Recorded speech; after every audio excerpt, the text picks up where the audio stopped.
helin dhii korkeeda lagu qabo xamar dhaxalumay helin in dadkeeda lagu dhibo xamar dhaxalumay helin in dhexdeeda lagu dilo dhallaankiyo duqaytida xamar dhaxalumay helin dhirqdiyo colaadaha xamar dhaxalumay helin geeri joogta iyo dhagal xamar dhaxalumay helin hadba qarax dhacay iyo dhiiladiyo waxyeelada xamar dhaxalumay helin dhurwaag iyo dadqalatada misna xidhan dhar caadi ah xamar dhaxalumay helin dheeligeeda nacab jecel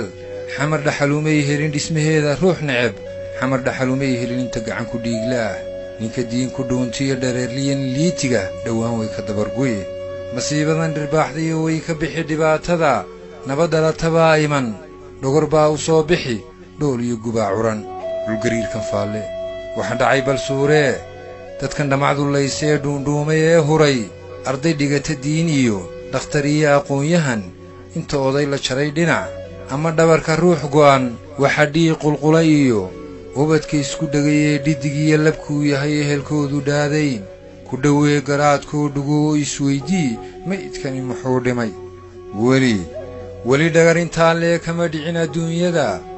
xere dhiigta aadmiga dhulka hooye laga dhigay taariikhdu may dhigin iska daa qof dhaayaha ilma dhibiq ka soo tidhi ay dharkiisa qoysee ilaa dhaca qiyaamuhu dhagaxaanta ciiddiyo dhirtaa oohin wadilayd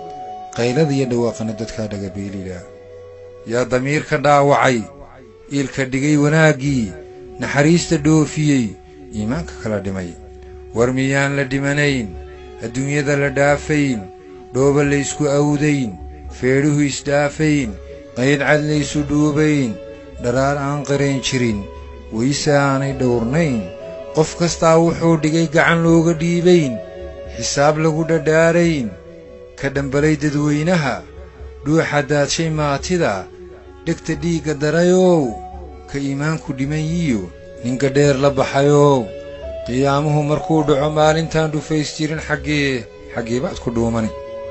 ninka dhiig islaameed ba'anaa ku dhiiraday dhagarqabahan yaa yidhi dhalashaad wadaagtaa dadku maanay dhaaday dadku maanay dhuganayn dadku maanay dhiiliya dab dhexdooda laga shido ka ilbaxayn dhibaatada haddaan ruux ku dhici karin inuu gacan ku soo dhigo oo dhambaal ka soo diro halkay dhaabadaystaan irbaduub awooddood kumay dhiirradeen qarax kuwa dabinka dhigaya ee dhameeyey maxastii haddaan shicib dhan kala socdo